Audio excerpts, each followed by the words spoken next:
Live from Whitney Media, 1460 WVOX, this is The Rabbi and the Judge, with Rabbi Amiel Wall, the Rabbi Emeritus of Temple Israel of New Rochelle, and the Honorable Judge Sam Fredman. You can join the Rabbi, the Judge, and their guests at 914-636-0110. Now, The Rabbi and the Judge. Here's Rabbi Amiel Wall and the Honorable Judge Sam Fredman. Well, we're very pleased to be on the air, and we're missing Judge Fredman, but we got Barbara Fix, who is a special analyst, and she in turn has brought two very vital people who are connected to Israel and the Air Force there.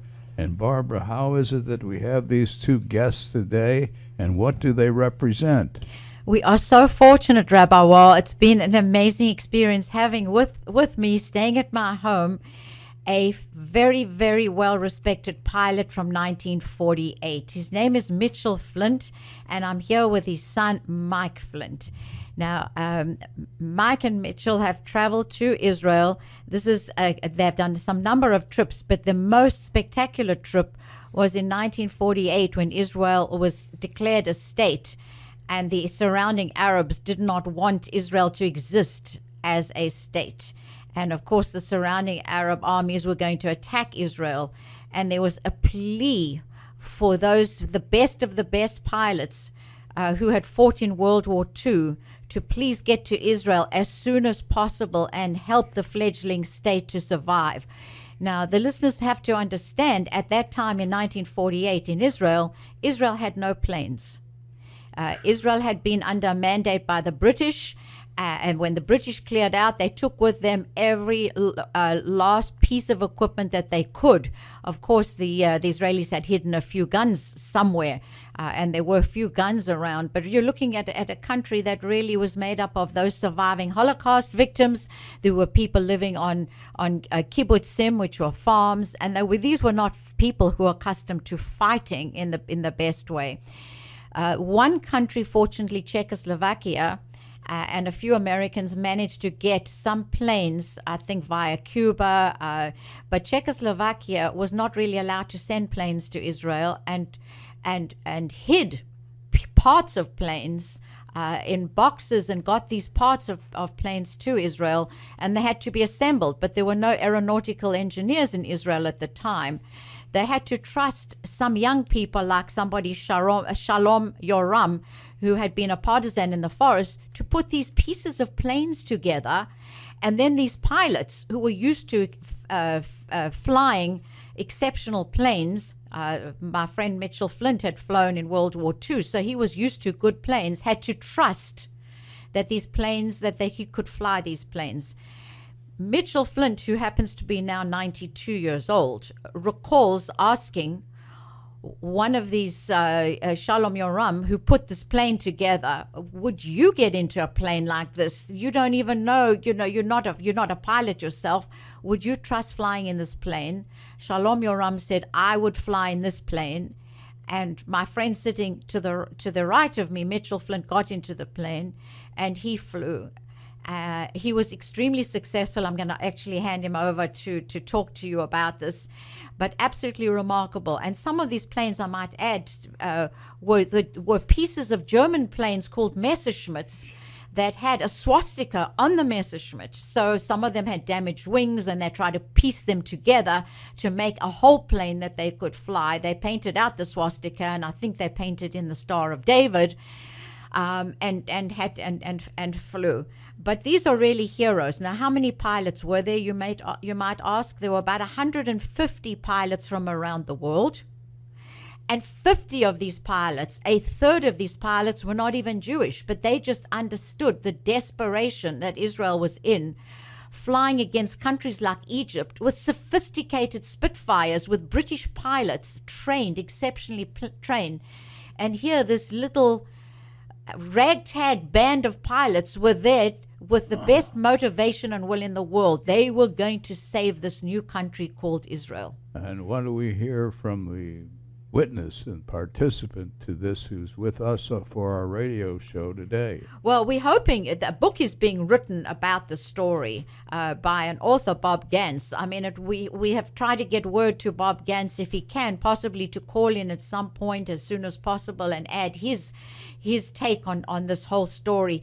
But I got involved, but I met the hero of the story, Mitchel Flint's son, Mike Flint. It was almost God willing, put them into my lives. I was totally fascinated. I had no idea. And I've traveled with them to Israel to take some documentary footage of the planes at a base in Beersheba. That's the southern part of Israel, at an army base called Hatzerim. And just looking at these planes it's mind-blowing to see these planes that I don't know how they took the chance to actually go into the planes. I don't even know that they had bombs to throw, because Israel was left without any weaponry. The story goes, which is remarkable, that they were given Coke bottles, empty Coke bottles to drop, and they took their hands and they dropped the Coke bottles out of the open cockpit and dropped them down, and they whizzed as they came down, making the sound as if they were bombs to frighten the enemy. And I think they were very successful with this. Now, Mitchell, you about 92, correct? Is that correct? And so we're talking about 68 years ago, because you just were there for Israel's 68th birthday, Yom HaAtzmaut, which is known as the celebration of Israel's Independence Day. And you went with Mike there. So you must have been flying roughly age of 24, 25 years old. Is that correct? You were about 25 years old? Yes. Yes. Yes. Mike, how do you feel about your father being such a hero? I'm really proud of him. He's right here next to me. Dad, why don't you say a few words on how it felt to fly for Israel in 1948? Yes. Besides being worried about getting killed, I worried about the future for Israel, because that's the reason I made the leaving a nice countryside and going to fight a war. I had some preparation for war in the U.S. Navy, and this kind of scared me, but I decided I've got to do what I have to do. And I tried to, and did help Israel for many years. Can I mention one contribution that you mentioned to me this morning? I was fascinated about something to do with dive bombing. Dive bombing, you did. Well, that was what I was trained in most, was dive bombing. And to a good extent, I used that against the enemy. The enemy did they know about dive bombing, or was that a unique skill? I don't remember them ever doing that type of bombing. It takes a lot of practice and ability. Well, right. And did you lose any of your, because you were in charge of you were a pilot from Squadron 101. Did you lose any of the pilots that were working under you or with you? Thank goodness, no. Right. That's remarkable. Bob. Oh, we have Bob, the author. Bob Wow, we're lucky. Oh, Bob, come in. Please tell us about your background, how you got involved in writing a book, and some of your thoughts. You want to? Bob, are you there? Yeah, Bob is here. Yeah, I just wanted to point out that this book is a celebration of these heroes, like Mitchell, whom you have there, and his comrades. There are only about 150 of these volunteer pilots, and I think it's pretty clear that without them, there probably wouldn't be an Israel today. That's right. Well, we want, if you have a point to make and you're listening, call us at 636-0110. We're eager to hear from you. Right, Bob, you still there? Can you give us a little bit? How much of the book have you written, and when can we expect to receive and to see this book and read the book? Okay, the book is, I'll tell you the subtitle is How a Band of Volunteers, Mercenaries, and Adventurers Saved a New Nation. It's under contract with W.W. Norton, and I'm probably about three-quarters of the way through the writing process. It'll be delivered in November. And by the way, Mike Flint, Mitchell's son, is a collaborator on the book. It'll be published early, we hope, in 2017. The publishing process is kind of hard to nail down. About 6 months from the time it's finished. Just tell me about yourself. Have you visited Israel? What is your background? Are you Jewish? What is your interest in Israel, in planes? Just give us some of from your perspective. Okay. No, I'm not Jewish. I'm a writer by trade, and I'm also a ex-Navy fighter pilot, so I know a little bit about the subject. And I've written 15 books to date, most of them dealing with military history and adventure. And my most recent military history was called The Twilight Warriors, which is about the Battle of Okinawa, in which Mitchell Flint was a player. He was a hero in that battle. And Bob, we're going to have to take a break. I'm not sure if it's. Are you able? What your timing is? Are you able to stay with us and give us some more information?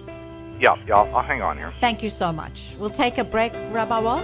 All right, let's take the break. We're very excited to have with us these guests and the author of the book on the radio. So stay with us, listeners. We'll be back. Do sign on with us.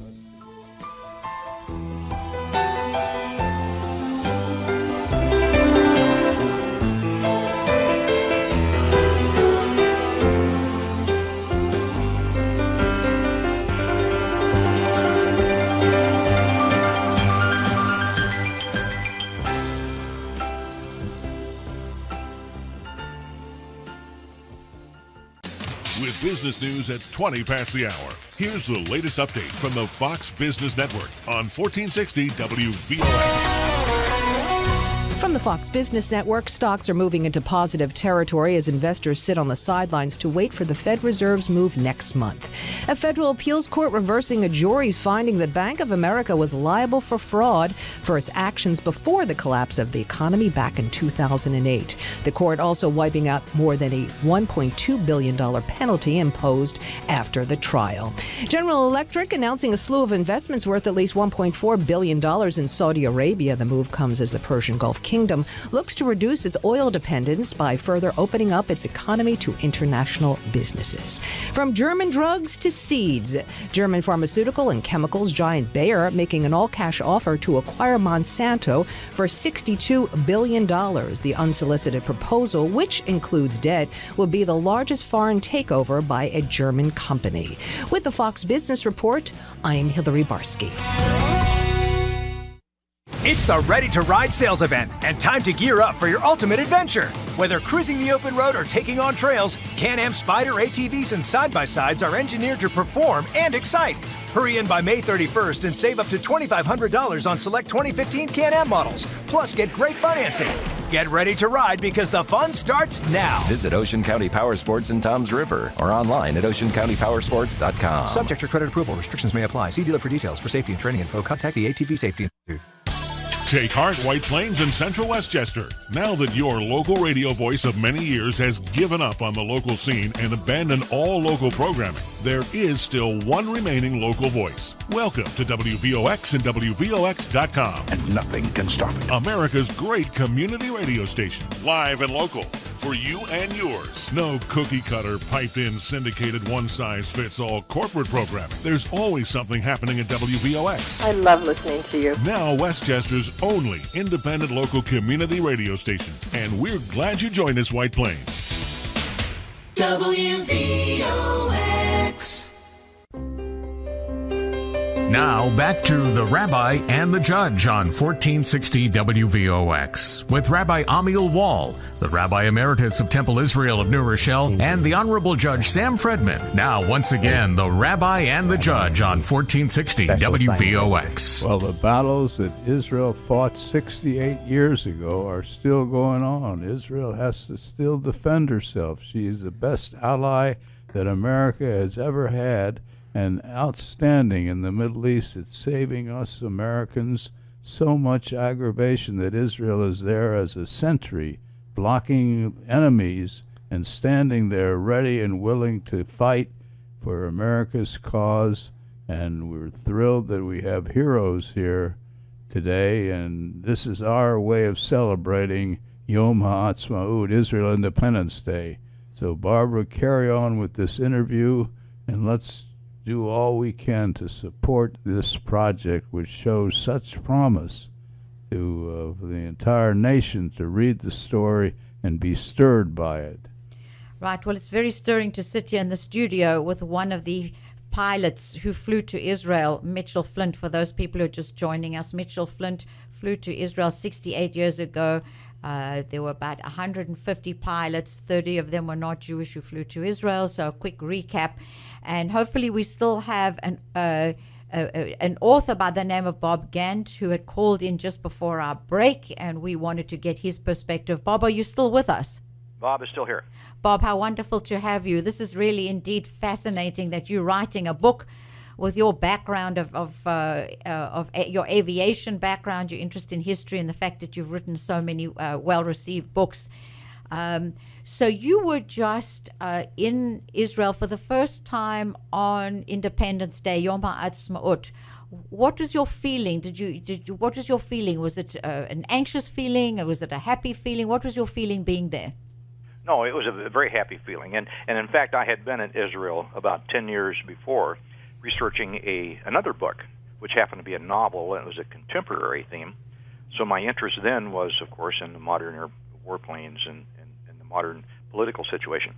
I was astonished, though, the progress that had taken place in 10 years.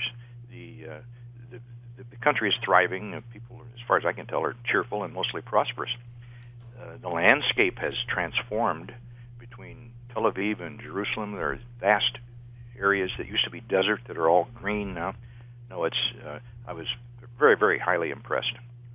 That's wonderful. And did you go back? I heard that you had gone back to the original base where planes had taken off, and is that correct? That you were kind of, as it were, following in the footsteps of these 150 brave pilots in 1948?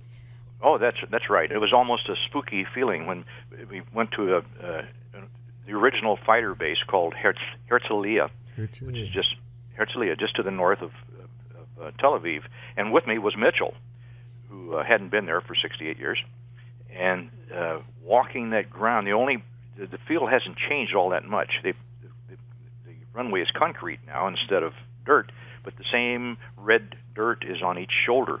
And so walking there, you can imagine what it was like in 1948, flying Messerschmitt fighters and Spitfires from that old runway.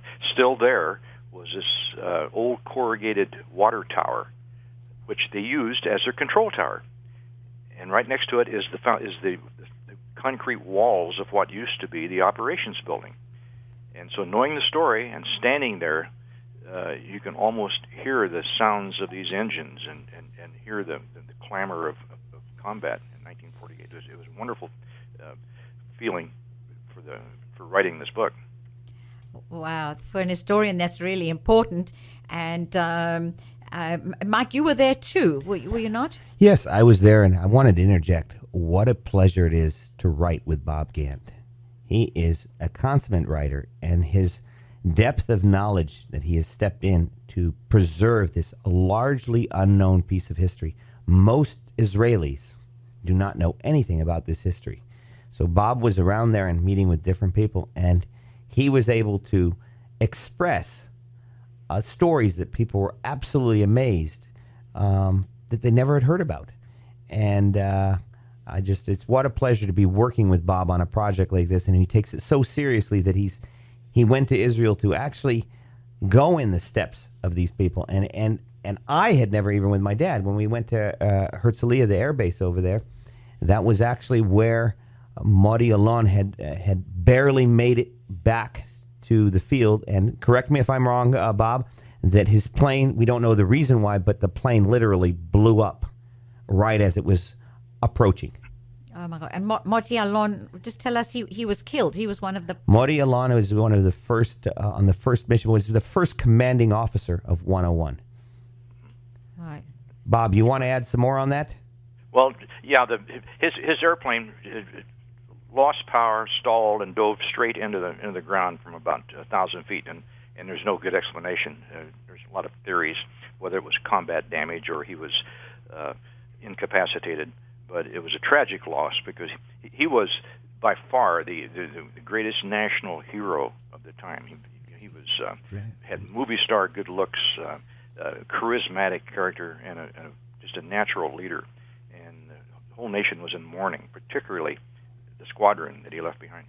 As you speak, it hits a chord over here. We're on radio rather than television, but I can describe my dad is hearing the story, and it still brings a tear to his eye 69 years later of losing Moti Alon. It hurts him to this day. Did you want to say something, Mitchell? Do you remember? You remember clearly the death of Moti Alon? Oh, we found out about it very soon, and everybody took it very hard. He was the first real hero, and he's respected as the first hero now. Oh, I'm sorry. Talking about famous people, I just wanted to mention, I think that you met one of the Milakovskis while you were there. The name Milakovsky resonates because what I understand about Milakovsky is that the name was changed. I don't know why they changed it to a complicated name, but the name was changed to Netanyahu. Now, was one of the Netanyahus was one of the Chovav Milakovsky ends up being one of the mechanics for my dad. Oh my gosh. And it was found out 65 years later after the fact. These stories are amazing. We do have to take a break. The WVOX is calling for a break, but we will be back. Rabbi Wall will be back. 15 more minutes plus 15. Stay with us, everybody. These stories are wonderful. Stay with us, Bob. We want you on more.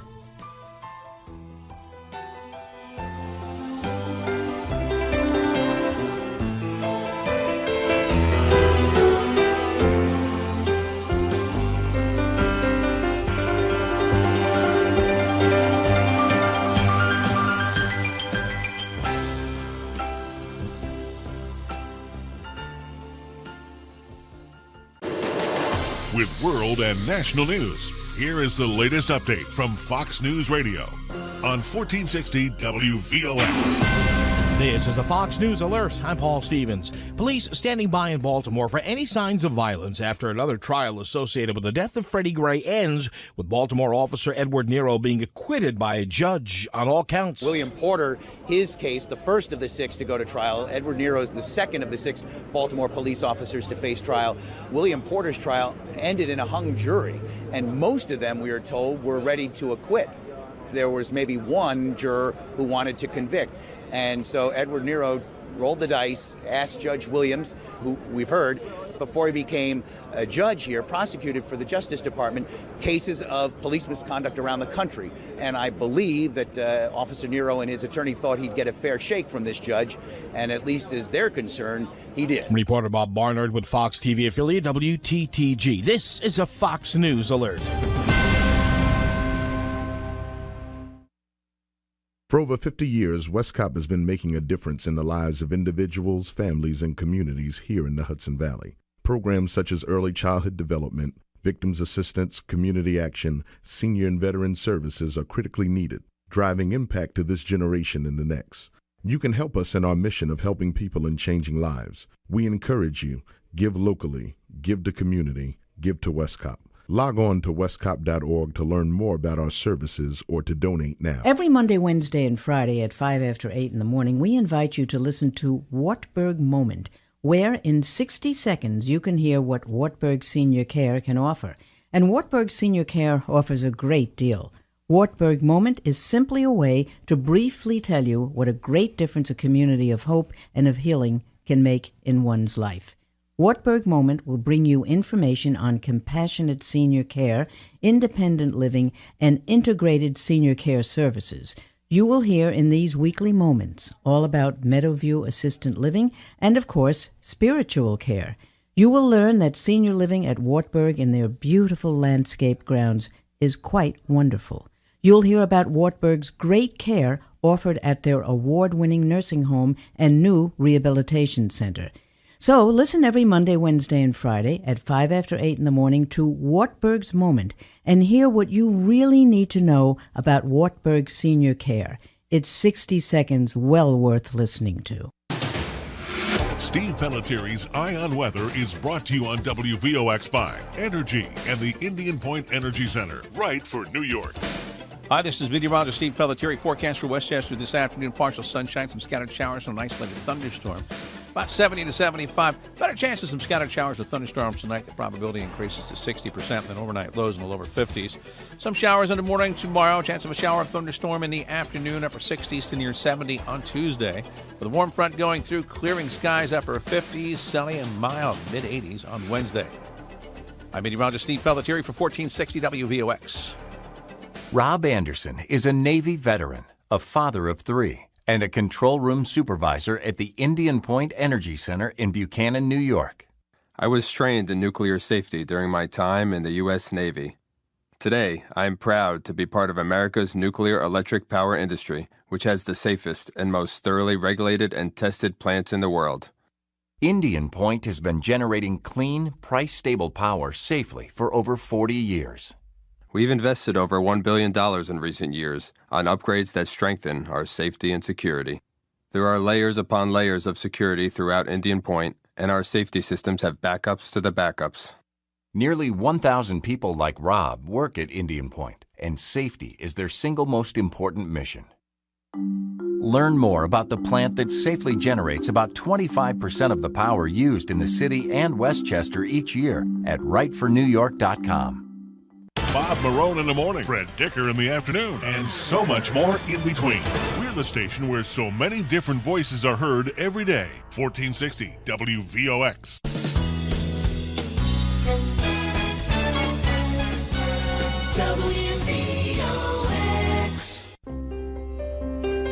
Now, back to the Rabbi and the Judge on 1460 WVOX with Rabbi Amiel Wall, the Rabbi Emeritus of Temple Israel of New Rochelle, and the Honorable Judge Sam Fredman. Now, once again, the Rabbi and the Judge on 1460 WVOX. Well, Sam, we hope you'll be back soon, and we so appreciate Barbara's incisive commentary and welcoming of Mitch and all those people, Mike, and what they've done for Israel. What are we all doing for Israel? How are we spreading the word that Israel must survive with strength and holiness? Well, I thank you, Rabbi Wall, for doing this show. You're doing it for a number of years. You've involved me, and I really appreciate, because you spread words and stories and hopefulness. And I know you have many friends who listen in, and we have people calling in, and I think you have a whole group that call us after the show too. They're a bit shy to call in at 636-0110, but they call us after the show, and they call you in particular as far as Florida, and you have a group in White Plains that are listening in, so that's wonderful. I'm not sure if we have sitting with us a pilot, age 92, who saved Israel in 1948. That's 68 years ago, and his son, Mike Flint, with us. We had, and I hope we still have, Bob Gant, the author, who will be writing the book about the heroes who saved Israel in 1948. Bob, I think you were telling us about the last book, The Twilight Warriors. Are you still on the line? Yeah, Bob is still here. Bob, tell us about, because I interrupted you, we had to take a break. The Twilight Warriors, I think you were left with questions. How do you carry on after World War II? Maybe you want to add that and some other thoughts? The Twilight Warriors was a military story, but it was told from the points of view of this band of, again, a small band of pilots. In this case, they were Corsair pilots aboard the USS Intrepid. So most of the events of the war are seen from their eyes, their points of view. And although he's not in there by name, Mitchell Flint is in that story. And when I was presented with this story about the 1948 War of Independence, I saw this as a continuation of these guys' stories, and particularly for people who had been in Okinawa like Mitchell Flint. Well, we thank you for giving us a history. We can't wait to get your book. Your research is obviously invaluable. Mike speaks so highly of you. Thank you for calling in and sharing with us what you have done. It's quite interesting because we're so involved with planes. They feature in our everyday lives, from sad things like the plane crash from France to Egypt, and that tragedy. I'm not sure if we know yet whether it was terrorism or whether it was malfunctioning smoke. But anybody can jump in. But I'm fascinated with the F-35s, which America is producing and which is going to be provided to other Western countries and Middle East countries, because Israel is going to receive F-35s. And what I was just learning is that only Israel is going to be allowed to customize the F-35. Normally the United States, when they give big ticket military technology, they're extremely strict guidelines as what you can do with the hardware and the systems. You're not allowed to make repairs, no modifications, no additions, no deletions. This, however, is going to change with Israel. Israel is the only country that's going to be allowed to install customized software and weapons. The software is an app-like command and control system, which is actually used in the Israeli Air Force fleet. The weapons could initially be Israeli-built missile systems. And Israel's Air Force, they're going to be allowed to actually service their own planes, their own F-35s, which no other country is allowed to do. It kind of makes sense. But Israel's Air Force has long tweaked other military planes. Israel received the F-16s and the F-15s and was allowed to integrate their own systems. The planes are built by Lockheed Martin, and Israel's the only one that is really allowed to tweak this.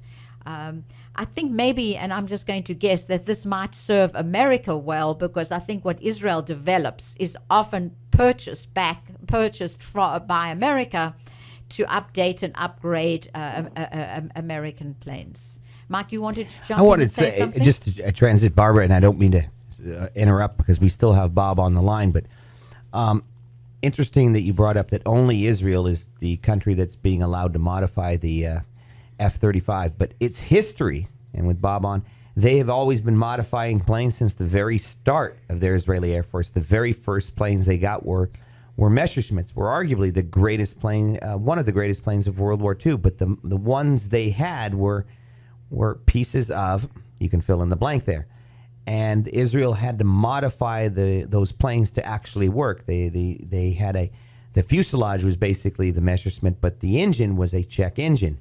And the propellers weren't the same propellers as it. So Israel has a history back from starting off in 1948 and continually to modify their planes, and it's in their roots. It's in the Israeli DNA to modify planes. So you brought up and I just.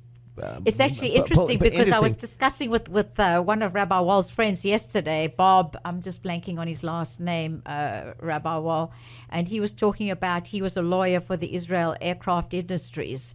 And Al Schwimmer, who set up the Israel Aircraft Industries, bought a very small. Israel didn't have money in 1948, and they needed to create an air force. So Al Schwimmer was one of the heroes who set that up. But Israel bought something from, I think they called it Westwood. They bought one of the small companies. And they did a deal where they were going to not only purchase for $1 million or something this tiny little pimple of a company, but they were going to give a royalty to that American company every time they made a plane. Well, the first plane that they bought crashed, so they almost felt that they're not going to fly that plane again. Wow. So they took that plane, morphed it over 5 years, and almost built a new plane. And then there was a case as to whether Israel then should be paying money for that. And I think Bob was the lawyer, and there was a good deal struck. So Israel paid something but didn't pay the full amount. But I think it's fascinating that Israel will do the maintenance at the Nevatim Air Force Base and will have that degree of autonomy to adapt the F-35s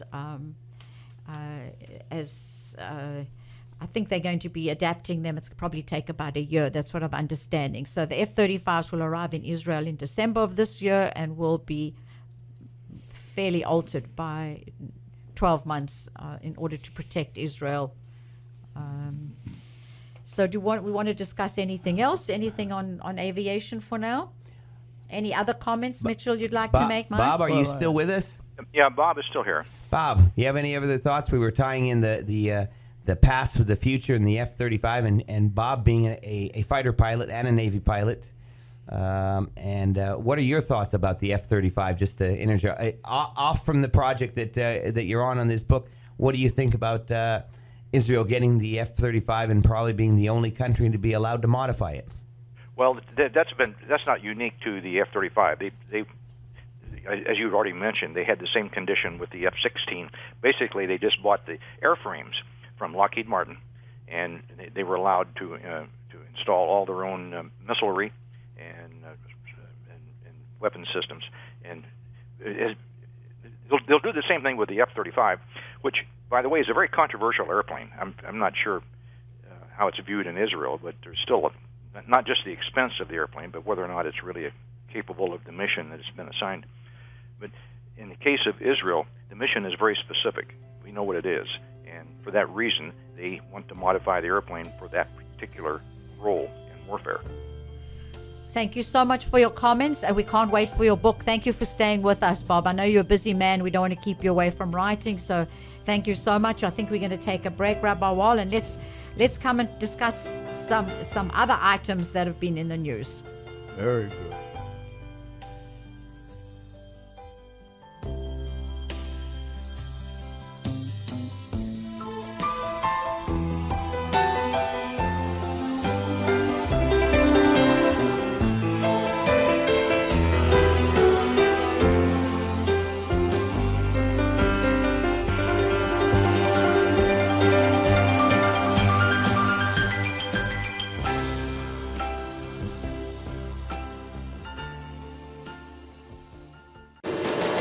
With world and national news, here is the latest update from Fox News Radio on 1460 WVOX. Fox News Radio, I'm Pat O'Neill. Tensions high in Baltimore after Officer Edward Nero, linked to the death of Freddie Gray, is found not guilty. No. It ain't no sense not guilty. Gray died last year after being in police custody for a week. Gray family attorney William Murphy says he's okay with the verdict. Unless you were in the courtroom and you heard all of the facts, there is no reasonable basis to quarrel with that decision. Nero was one of 6 officers charged in the case, the second one to face trial. Fox Radio's Tanya J. Powers. Investigators looking into last week's Egypt air crash say it appears smoke and fire spread from the plane's cockpit. Experts are saying that it seems too fast for a fire triggered by a normal technical flaw, but also too slow for a big terror bomb. Fox's Greg Palcott in Paris. The search continues in the Mediterranean for the plane's black boxes. Fox News. We report, you decide.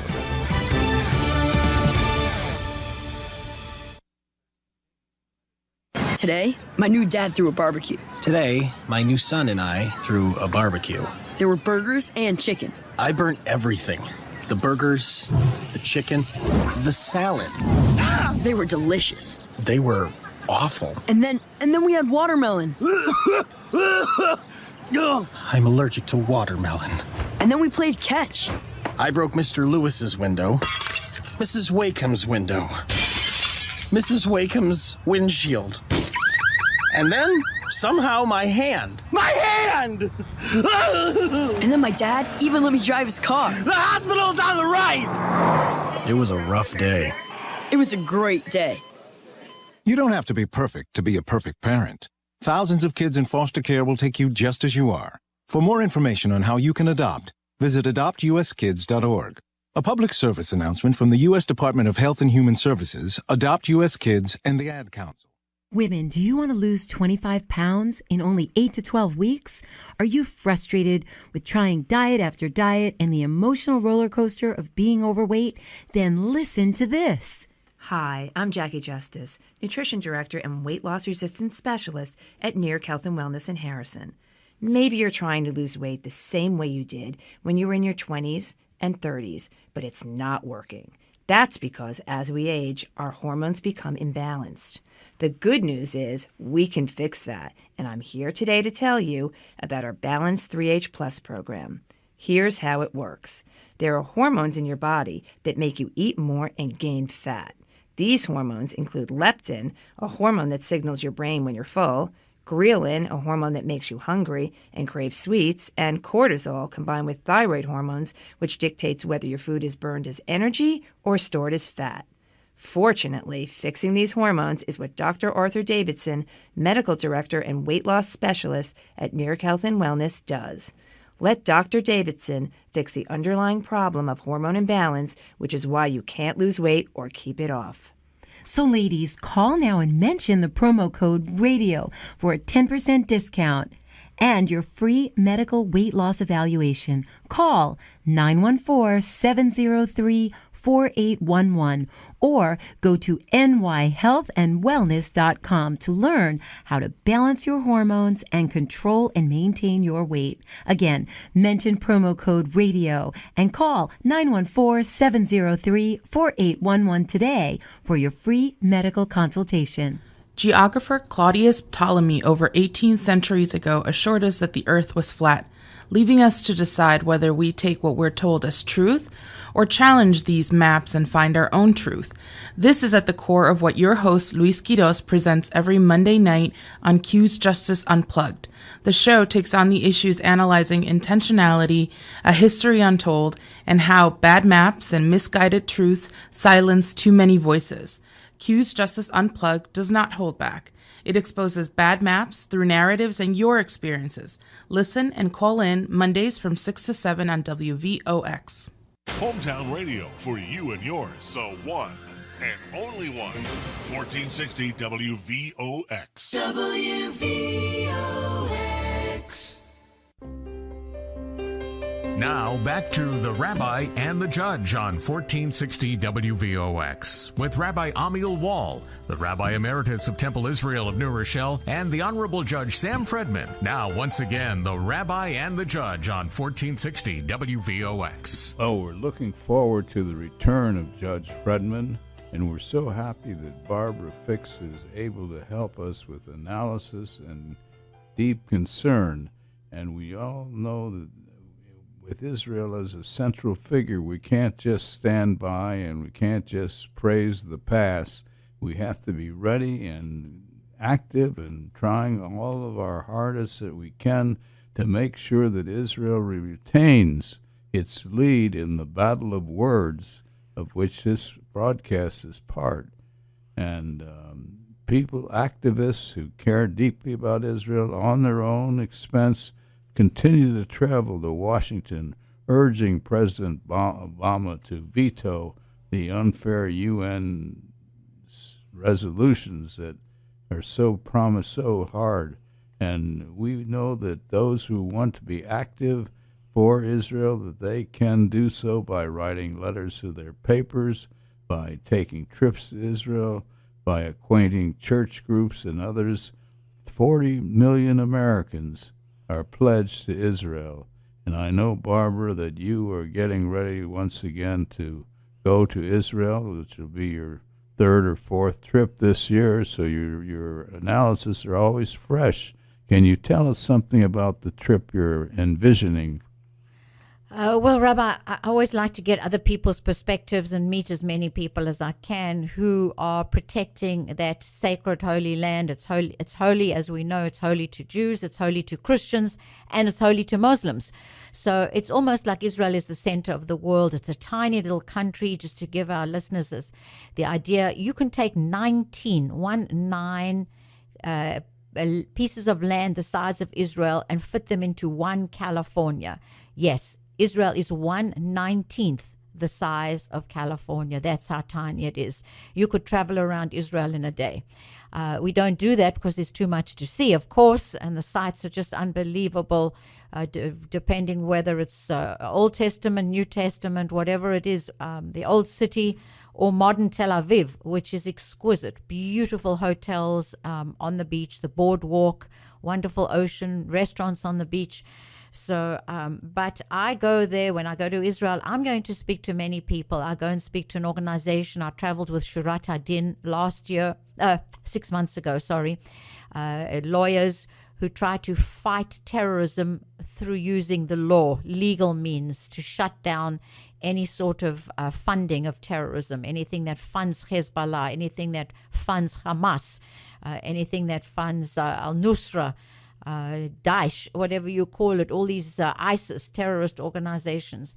I will be traveling this time with Americans for a Safe Israel. I specifically want to go to Zichron Yaakov to study how the spy group, the Nili spy group, were able to protect Israel, where the Turks ruled over over what was called Palestine for 400 years, and the Aaronsons were spying and eventually gave secrets to the British, and the British came in and took over. We know the journey of Allenby. So I'll be traveling with them. I'd like to meet with Im Tertsu, so various groups. But I think let's look at some of the things that are happening in the United States and what's happening here. And one of the things that always impresses me is a group called Stand With Us. Full disclosure, I'm on their board. I get to learn about it. I get to discuss with them what they're doing. One of the things that Stand With Us is doing right now is a campaign called PT2. PT2 stands for Peace Takes Two. And the problem is that the Muslims in Israel and certainly around the world even, they don't want to recognize Israel. The Palestinians do not want to recognize Israel. They don't want to recognize, they don't want to negotiate, and they really don't want Israel to exist. So thank you to Stand With Us with their program called Peace Takes Two, PT2. Hope we're going to be hearing a lot about PT2. Cannot have one partner for peace, we need two. And that's the problem with the French. I'll say it again. The French are trying to force, to thrust negotiations through the United Nations on Israel to make peace with the Palestinians. Well, as Kerry knows, he failed dismally. Obama failed dismally. It will take a second partner for peace to ever have peace. Israel wants peace. The Palestinians, the Arabs, do not want peace with Israel. I was fortunate, Rabbi Wall, to also go with Stand With Us, the same amazing group, thanks to Avi Posnak, thanks to Shachar Azani, to go to the United Nations, where they have a wonderful display called Israel Matters. There we met with the Israeli ambassador, Danny Danon, who made a presentation, and unfortunately, I call it a den of iniquity. The United Nations is not filled with countries that are democratic. They are countries, for the most part, that abuse women, abuse their wives, abuse gays. They're not democratic countries. I'd like to see the United Nations. Would be a dream. One of my dreams for the world is to see a revamped United Nations. Right, that's right. Well, we desperately need to have groups that can move whole countries toward peace and justice. Because without peace and justice, we have war and heartache, and it's up to all of us to support in any way we can a reformed United Nations. Yes, Israel matters. Yes, the UN is a place that can be reformed. We believe that. And even though there are voices calling for the end of U.S. participation in the UN, we know there are very few alternatives to the efforts for peace and love and well-being, which is so much part of those who participates, as Barbara does, as Mitch, who was just here speaking, his heroic story, and a more modest man you could never meet than he, hardly the stuff of heroes that we would think of, but true to his destiny. And our Jewish people are true to their destiny when they build up Israel. Isn't that so, Barbara? Well, I think the United States can make a big difference to the UN because we're the biggest funders of the UN. So, I call on there's not on the United States, and to be very careful. I'm very scared about the veto that Obama has in his pocket to support rather than go against Israel. So the United Nations needs huge reformation. I've sat there in the GA, General Assembly, and been devastated to see what goes on. A lot of ignorance, not a lot of research, a lot of bias. And that, unfortunately, is what I called, again, the den of iniquity is the United Nations. It needs to be reformed. And I think General Sisi of the largest Muslim country, Egypt, would agree. It was General Sisi the president or prime minister, I always get confused, of Egypt, called for Islam to be reformed. He wants to see a modernized, democratic Islam, not a rigid, antiquated Islam, and I'm sure he would agree, and I one day would love to meet him, another dream to meet General al-Sisi, who has called for modernizing of Islam from Egypt. But there are other people who are doing wonderful work. There's an organization called the ZOA that's calling for to stop money, stop a large amount of money that America is sending to the Palestinian Authority. So just as they're calling on President Obama to veto the hostility of the United Nations, they're calling for money to be halted to the Palestinian Authority. What does the Palestinian Authority do with their money? A lot of corruption. We know that Abbas pockets most of the money, him and his sons. I've heard it from a Palestinian himself, who said how much money goes missing. And the rest of the money goes towards to make using concrete tunnels in Gaza. Well, as we've said, Rabbi Wall, if any of that concrete could be used for hotels, for hospitals, for schools in Gaza, that would be exceptional. And we also thank Brigitte Gabriel for trying to reform things such as the school, the Citadel, and stop the Muslim headscarf. So there's a lot of work to be done. We thank you for your support. Thank you, Rabbi Wall, for hosting us. Thank you for getting us today's theme, and we really appreciated Mitch and his son and their participation in the life of Israel. Thanks for listening. With Rabbi Amiel Wall, the Rabbi Emeritus of Temple Israel of New Rochelle, and the Honorable Judge Sam Fredman. Tune in again next Monday afternoon at 1 for the Rabbi and the Judge on 1460 WVOX and WVOX.com.